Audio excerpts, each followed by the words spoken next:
I grew up in a time when the whole secular versus sacred thing was still very much going on, and I'm not sure it's entirely gone either. Some people genuinely believe that God mainly hates fun, pleasure itself, and the body in general in favor of the spirit, and that we are part of a great big battle, so it's important to never fraternize with normal human societal stuff, as it's all the tools of the enemy. For them, when it comes to stories, songs, and so on, it's got to be Christian or nothing. Here's the idea that we're going into this week. Some things are Christian and good, and all other things are not Christian, and are, at best, a waste of time and money, and at worst corrupting and spiritually misleading. Society has a bunch of norms and an infrastructure in place for supporting them. Christians need entirely other norms and an entirely different infrastructure. Some things are compatible with Christianity and others aren't. Some of the stuff presented nowadays is a waste of time and money, and simply isn't good for the brain or the soul. Movies, TV, video games, and music often depict sin. Stand-up comedy often makes light of sin. Sin is serious. Entertaining oneself with these things does damage to one's spiritual health and gives non-Christians mixed messages about how one feels about sin. Here's the thing. Episode 3 of this season, The Necessity of the Negative, included me opining about how starved we Christian kids were for anything real, raw even. We lived in a heavily censored, gentle-spoken, euphemistic, and church jargon-filled world of sugary, fake nice make-believe and scripted answers to canned Bible and life questions too much of the time. And we didn't navigate that morass of molasses only for an hour on Sunday morning. It was every moment we weren't at school, for those of us who weren't homeschooled, and then, too, for those of us who were. The air we breathed was kept entirely free of emphatic language or colorful idioms, and definitely any frank discussions of what my mother referred to as, you know, and the wrong thing. So when music out in the big bad world was real, was talking about lives being lived and happiness being pursued and problems being wrestled with, we were supposed to listen to nothing. Or possibly traditional hymns, or maybe, just maybe, the sanitized, painfully sincere Christian versions of modern music, instead of that real stuff that real people created, performed, and listened to for real. Now, music and stories very readily find their way into the hearts and minds of the young. That's why they're used in training young children and indoctrinating people of all ages as we, their parents, were indoctrinated before them. And stories, including the ones that are found in songs, are virtual realities, ways to explore, think, and feel about things we don't need to genuinely experience. Kids can virtually live as a bank robber, or an ogre, or a billionaire, or a pirate, or a knight, or a murder victim, or a rapper, or someone in an abusive relationship, or someone who gets cheated on, or dumped, or vice versa, as someone who's lost a loved one, or is fighting cancer, or monsters, or poverty, or anything. And it's good for them to try on some of these virtual lives and imagine what they might feel like or be like to live. If your relatively normal kid loves a story or a song about a guy who robs banks, you're only going to seriously worry about him knocking over the local ATM if you're a bit of an idiot. Exactly the kind of idiot who thinks playing video games in which you shoot pretend people makes children into actual school shooters, rather than the simple fact that school shooters enjoy shooting people in video games just like normal people do. Now, there are limits, of course. How much rape, how much torture, how much kinkiness, shall we say, should young people be continually exposed to? Probably not much, though they've all got the internet and everything, and they hang out with other young people who are growing up in the darker corners of the internet as well. The internet, where we want to censor what words and ideas people can post on social media, and what kids can see and hear in scripted entertainment stories, while letting them passively, endlessly watch as much real footage of real-world violence and reports of legal cases involving real sexual exploitation of a sort we couldn't have dreamed of a few decades ago are there, for as many hours as there are in the day, for them to see. But this question about what's Christian gets kind of dumb pretty quickly. Is a band Christian if one of the members is Catholic? If two of the members used to attend church once? If the music generally sounds like the music all too often heard at church? If a few of the songs have a vague air of something spiritual, uplifting, saccharine, or undefinably Christian in the lyrics. If every song is explicitly about Christianity and purpose built purely to be sung at church. We come, we stand, we raise our hands because our God you are worthy. If every song is an attempt to convert listeners to Christ, is that Christian? Is that what you need? Or does it only apply if every song is a clear attempt to convert listeners to Christianity? The possibly Christian band King's X sings, "There is no room inside a box. There is no room inside. There is no room inside a box. There is no room inside." What Christian parents sometimes do is insist that all entertainment for their kids be very overtly by and for Christians, raising their kids as the ecclesiastical equivalent of the boy in the bubble, never developing the resilience required to walk around the world with regular people like Jesus did.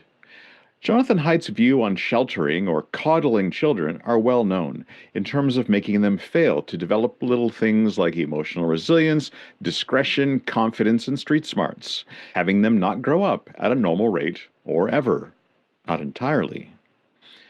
How many pastors do you know who are manifestly overgrown boy men? This Christian environment in the bubble, that's where a lot of them come from that Christians only, positives only environment that you can raise kids in, making them end up more anxious and needy and less able. And if you do that, you're making sure that all the relatively safe songs and TV shows and movies that most kids enjoy are treated like pure deep poison unless they are straight up church ready.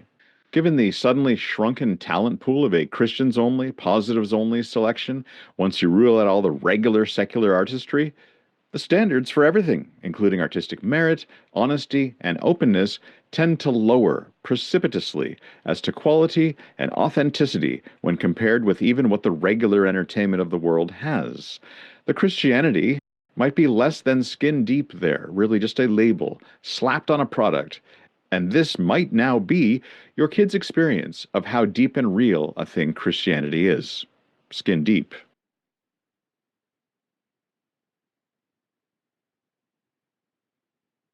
And worst of all, the breadth of experience, feelings, thoughts, and exploration in these Christian versions of secular things will tend to shrink until it's not a foot wider than the inside of your church space and what goes on in there. And that can be bad, because most churches encompass far less of the breadth of real life seen daily in your community than, say, the local Walmart, driver's license bureau, or emergency room at your local hospital. A note. Growing up with systematically misleading exaggeration of dangers and habitual overfocus on safety simply isn't safe for little humans who are trying to develop threat assessment and resilience. Sheltering is the opposite of broadening. If everything's an emergency, you've got no means at all for dealing with the genuine article when it inevitably shows up. So what broadens you? Especially when you are a young person who doesn't spend much time in the community of people who aren't relatives or part of your church community. Maybe living in a rural area might do it. Animals, stories, music, stuff like that gets you out of your neighborhood, at least mentally and emotionally. And that stuff needs to be higher, broader, deeper, more random, and just more than your safe, mundane, too limited church curated life, in order to do any good anyway.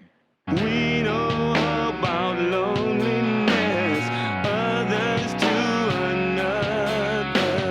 Just a place to run and hide, just a place to free your mind, just a place to break the chains and find whatever matters. There is no room inside a box. There is no room inside. There is no room inside a box. There is no room inside.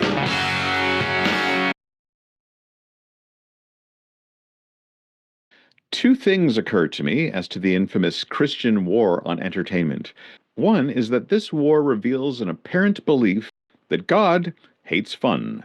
That the whole thing about if you're having too much fun, if you love something too much, that makes it an idol, a competitor for your God's place in your life, that stuff. Putting Sunday morning up against TikTok, essentially, and telling you that you should find the churchy one of those things way more fun. It's kind of like having a big room full of kids being asked to snort icing sugar to make sure they're not snorting cocaine when there's a big bad world out there with bananas, horses, sunsets, trees, music, stories, and dance in it for them to enjoy instead. You can present heaven, a good afterlife, as a place you earn your way into one day by sacrificing fun now. Never mind what Jesus did, it's about you sacrificing pleasure. And you might teach your kids that this is what the Bible means by laying up treasures in heaven.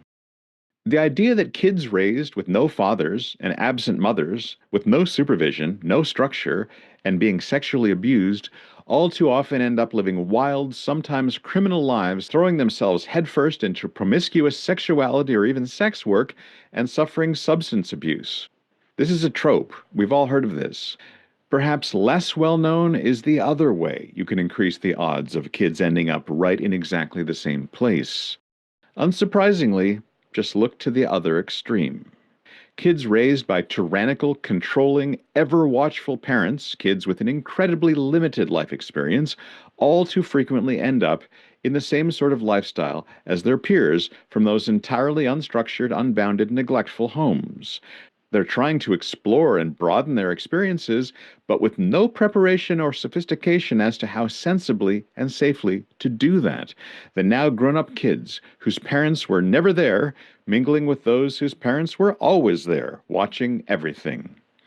As with most things, there are two obvious extremes in home lives for kids, and the eventual life outcomes are often just as similar as the home life extremes themselves were opposite. Neglect and smothering can be flip sides of the same coin. And starving your child's imagination, heart, and mind can be both of those at once. Some kids don't have what they need and fall at the margins of society with all the stuff that's going on over there. And other kids have all the best clothes and things, but have never been allowed to speak, feel, or think their own thoughts and feelings. And in those cases, outcomes are all too predictable. There's that whole Bible verse about train up a child in the way he should go, and when he is old, he will not depart from it. I grew up with this verse being interpreted as a promise that if you raised your child as a Christian child attending your Christian group, they certainly would never walk away from the lifestyle nor the group when they were grown up. The problem with that interpretation is that departing from it stuff happens all the time. In fact, stats indicate that more kids raised in Christian households walk away as adults from both the lifestyle and the church group than stay in it. It most commonly happens within the first year of the kids leaving home. The one can result in the other. True, some depart from it and then return eventually, but a whole lot of departing from it definitely goes on. Hard to know what to do with that interpretation then. I was always taught that if what you think disagrees with what the Bible says, it's you who are wrong and not the Bible. So, applying that teaching, if you believe the Bible is promising that raising kids Christian guarantees they will grow up to be faithful Christians, and it looks to you like God is repeatedly breaking a promise, maybe you're wrong in your interpretation of what that Bible verse is saying. Another interpretation of this verse is that it means that as the young child grows and explores life, parents have to let them try things and figure out together the way that child should go, as in naturally seems headed as to talents, inclination, and interest. Basically, what kind of a kid has God made, and what has God made them likely to become? Parents, according to this view, then need to raise the child with a good grounding, given the way it appears they are designed to and should go.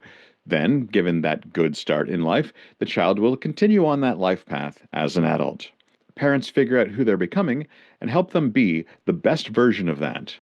rather than trying to force them into a mold shaped by the outer forms and superficial expectations of your church community, necessarily. Those are two very different approaches. The first way is to build the child's weekly routine and entire life around it all somehow being jammed inside that smaller than regular folks' lives church-shaped space.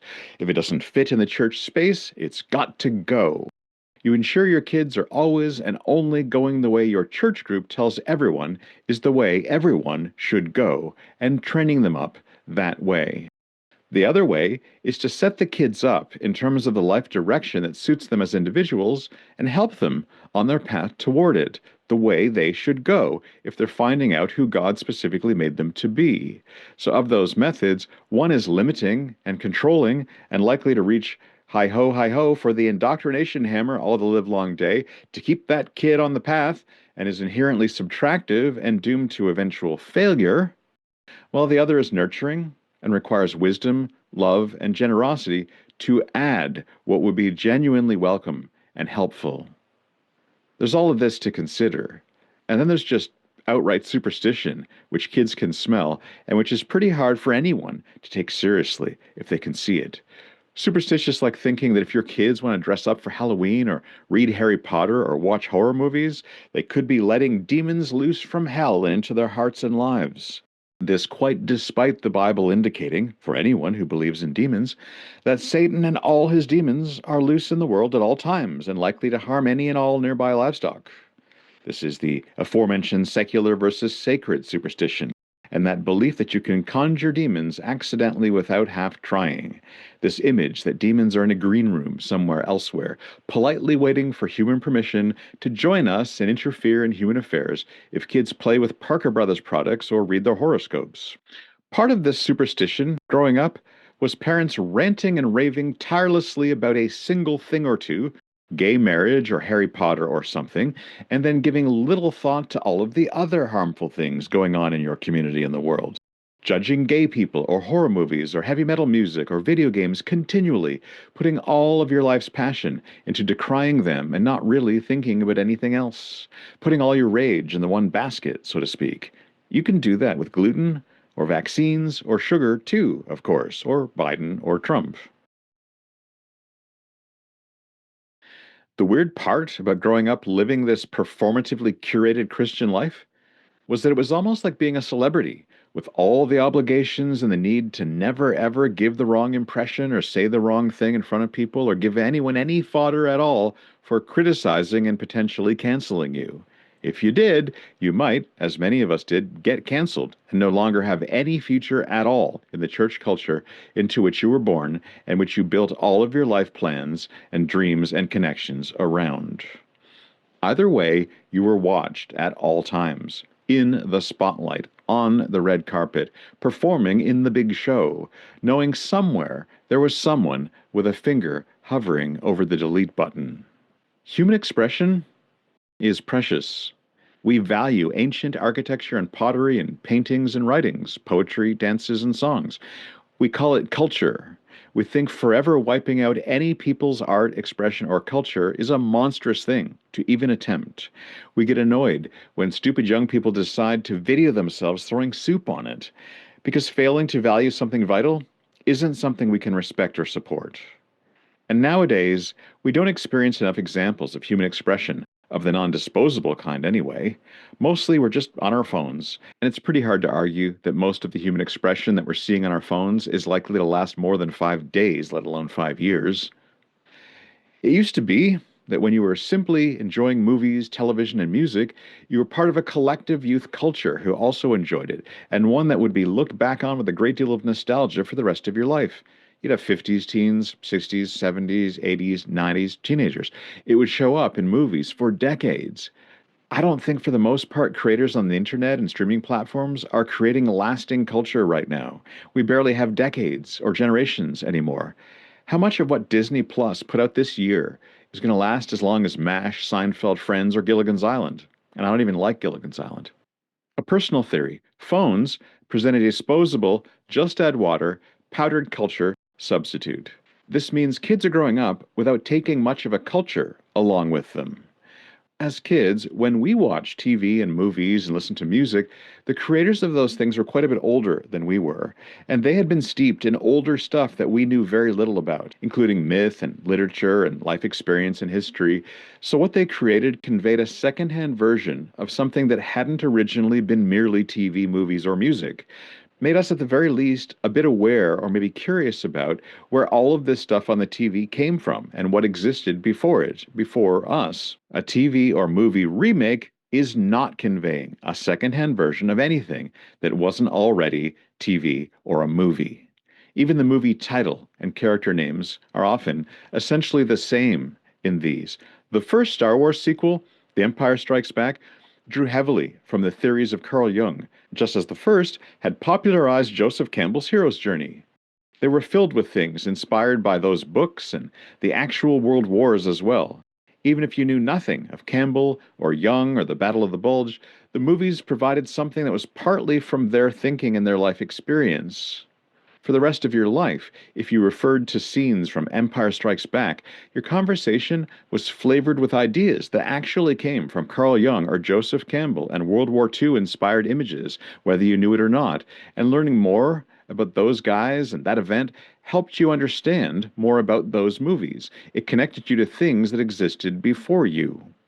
The first Star Trek sequel, The Wrath of Khan, drew heavily from history and a number of works of literature, most particularly the 18th century novel Moby Dick and a bit of Tale of Two Cities, which is a historical fiction novel set during the French Revolution. And Wrath of Khan was all about the filmmakers, the actors, the characters, and some of the audience navigating middle age and wondering what Star Trek meant now that everyone was reaching that phase of life. So even if you'd never read any book of that kind or weren't middle-aged, if you discussed The Wrath of Khan, your conversation was infused with ideas from Moby Dick and other works, with thoughts ahead of time of middle age. And you could feel that. Disney's first go at Star Wars The Force Awakens, was based on absolutely nothing besides Star Wars A New Hope. And ever since, Star Wars has been pointing back to nothing that isn't just Star Wars, and so it is dead now. And you can feel that, because it can't breathe for long inside that colorful trademarked Star Wars-only plastic bag that Disney is holding over its head. Disney's sequel to Star Wars The Force Awakens, Star Wars The Last Jedi, was nothing more than an attempt to undo virtually everything that had happened in terms of plot and character in the original Star Wars trilogy, primarily Return of the Jedi. They created absolutely nothing. They simply tried to invert, reinvent, and subvert things already part of the original Star Wars movies, and then had no good ideas at all what to do with any of it, because they weren't drawing on anything besides Star Wars. They took it all to pieces, didn't know how to put it back together again, and didn't know what to add. They reached a real dead end because they were out of gas. There was nothing non-Star Wars feeding their new Star Wars. They couldn't breathe, and you couldn't breathe either. The first new modern Star Trek movie was based on nothing that wasn't just old Star Trek, a franchise that had been strip-mined fully, having gone far beyond its 5-year mission with nothing much left to explore. So the new Star Trek movie wasn't about middle age, because no one in it was. And in turn, the Star Trek remake sequel, like the Star Wars one, was entirely based on playing around with and subverting and inverting ideas from the 70s Star Trek movie's sequel, The Wrath of Khan. So, in the new one, instead of Spock dying tragically and heroically and Kirk mourning at the end of the movie and us all feeling it, instead of that, Kirk dies for about 2 minutes while Spock mourns, then resurrects him with magic triple juice. Run, run, run, shout, shout, shout, harmonized screams while jumping and falling, pew, pew, pew, limp Marvel-style quips, the end. Who cares? Who even remembers what I am talking about, having seen the actual movie? There was nothing haunting, lingering, troubling, thought-provoking, inspiring, or mythic in it at all. What's your favorite quotable line from Star Trek Into Darkness? An early 21st century movie, entirely based on a late 20th century movie of pretty much the same name, doesn't provide the same thing as a late 20th century movie based on ancient myths, history, 18th and 19th century novels, and the universal experience of reaching middle age. The 1929 Snow White cartoon by Walt Disney was the wildly successful first attempt by Disney to translate the feel of Brothers Grimm fairy tales, written text drawing on literally millennia of storytelling that was oral tradition before they did it. And the new 21st century Snow White movie, it wasn't a translation of anything that wasn't the cartoon. It was just a thin, clumsy attempt to toy awkwardly with things from the 1929 cartoon. It wasn't like they went back to the Brothers Grimm and brought anything ancient and dark to it that hadn't made the transition to the 1929 cartoon. In fact, they were mostly modernizing and even further sanitizing the original. And you could feel that. Computer-generated images don't need to breathe, and nothing did, or could breathe, or live, or age, or learn inside that particular digital box. What's your favorite line from the new Snow White movie? Maybe you can imagine delightful, improbable kingdoms, robots, chocolate factories, vehicles, creatures, and weapons. The thing that then always seems to work is building a foundation for those sugary, light-as-air confections to rest upon. A mundane, real world, maybe mythical or historical or personal, foundation for the fancy stuff. Things that feel real, because they're based on things that are or were real. Harry Potter is filled to the brim with a whole lot of delightful, fanciful, magical stuff. But it also has elements of the author's life in there, her abandonment, depression, boredom, and adolescent troubles. And you have to have lived a little bit before you can invent fictional characters with believable lives. The more implausible stuff you want your readers or viewers to swallow, the more inarguably real-world stuff has to go right in there with it. A spoonful of medicine makes the sugar go down. C.S. Lewis and J.R.R. Tolkien, as I often mention, both served in and were horrified by the First World War as very young men. How could they be otherwise?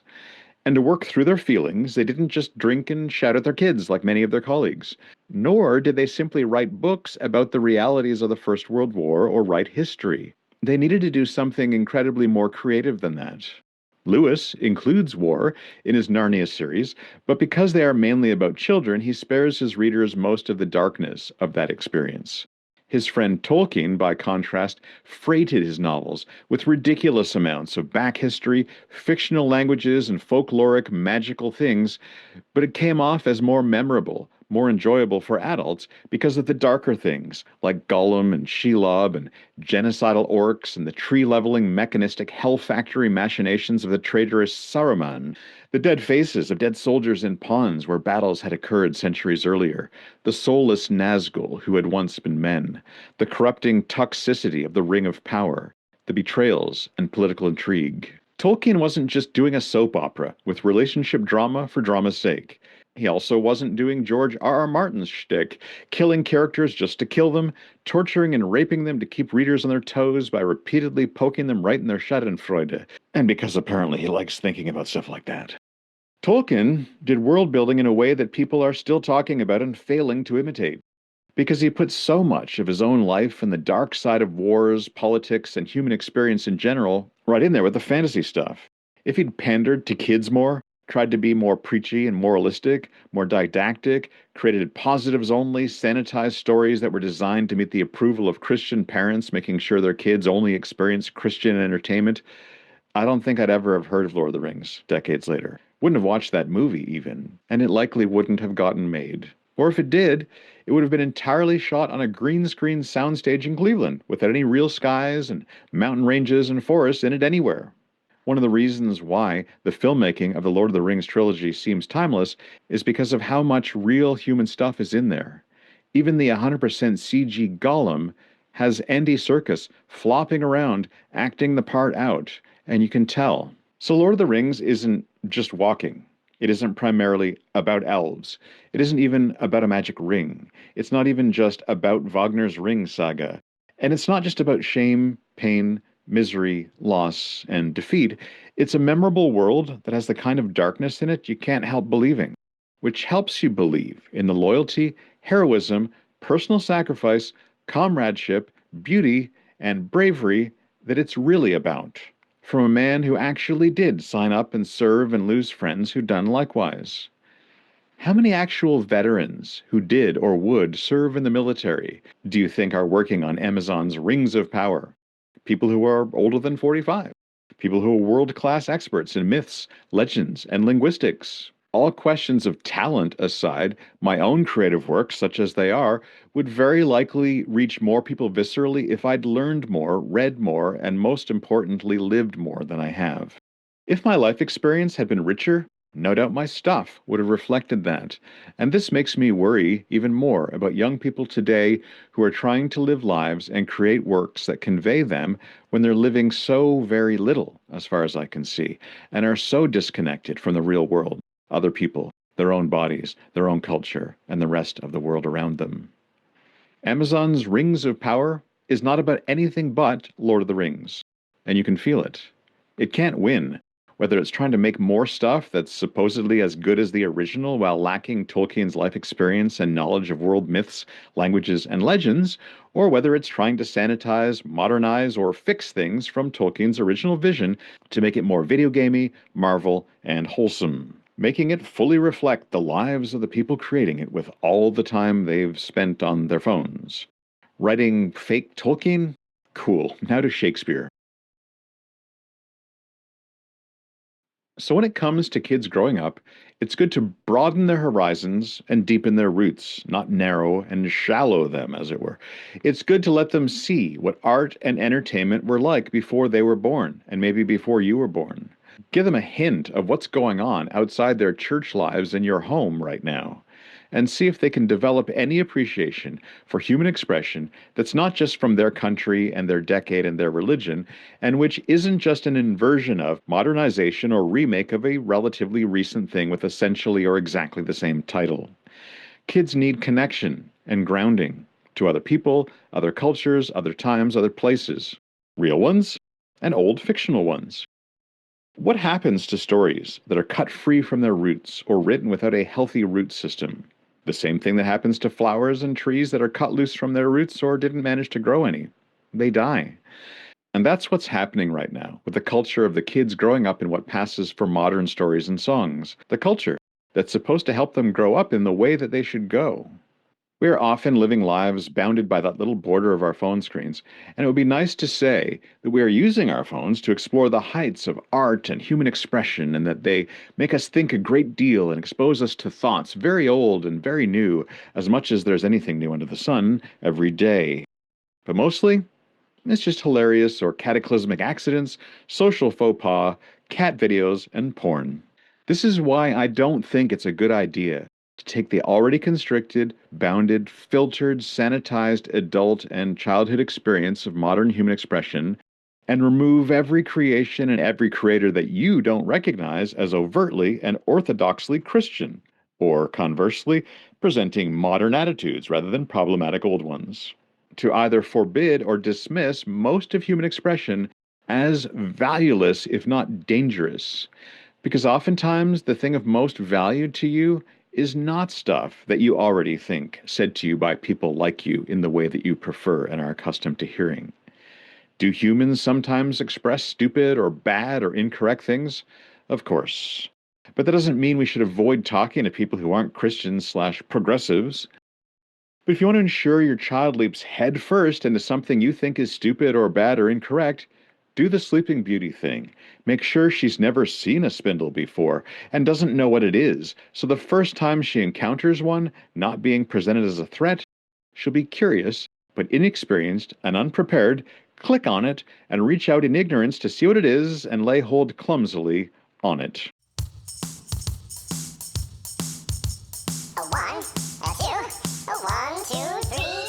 Walk into the Wikkid Mailbag opening. The Wikkid Mailbag, what's in the mailbag today?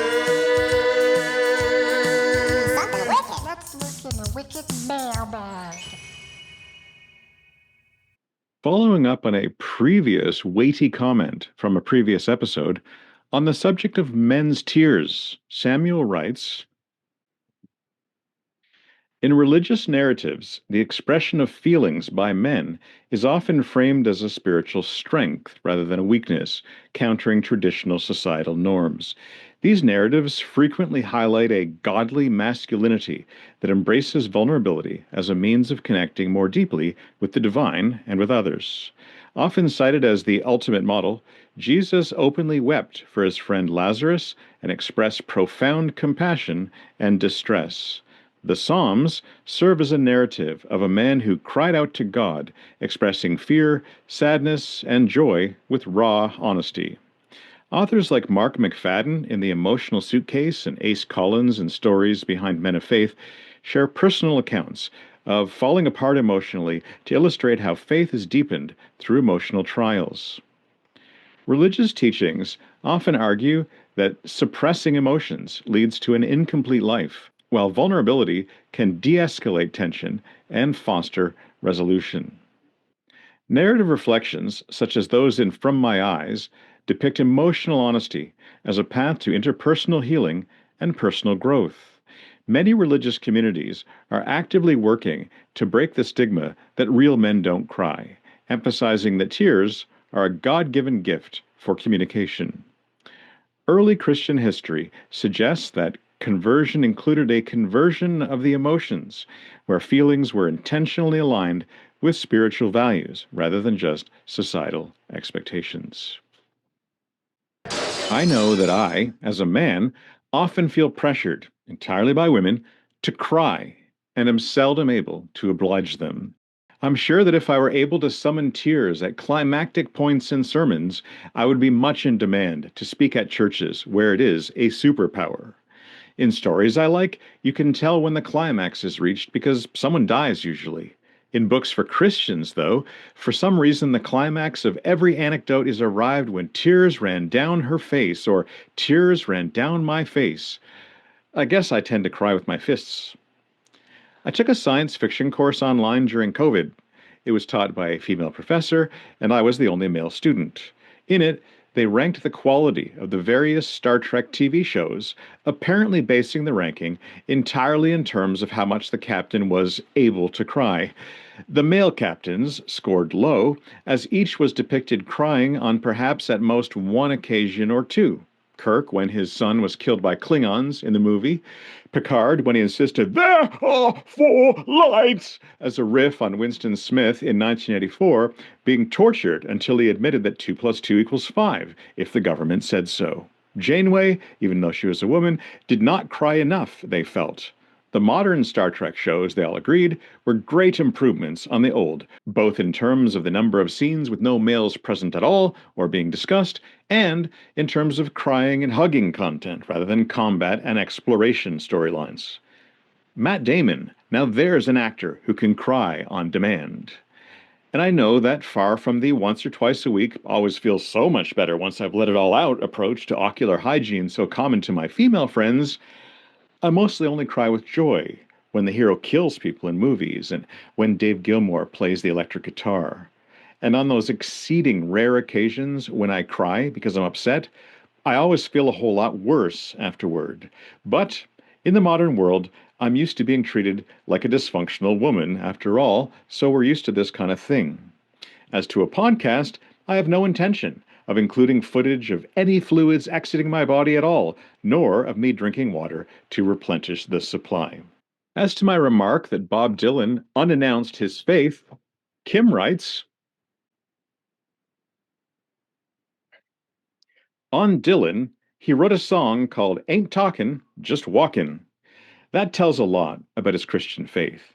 He has sung well over 300 gospel songs in concerts since the year 2000. Also, in a recent interview, he states that he believes. I oversimplified hugely for the sake of the podcast because I wasn't really getting into that. I think it would be most accurate to say Dylan walked his connection directly to Christian fundamentalism in particular back a bit and sought more nuance than is possible with that. Rather perplexingly, in response to a podcast about faith and indoctrination, Jason simply writes, I'm simply content to collect Transformers. If you currently have any vintage ones, let me know. Particularly large-scale ones that could easily fit on a bookcase and block sound. I don't have any.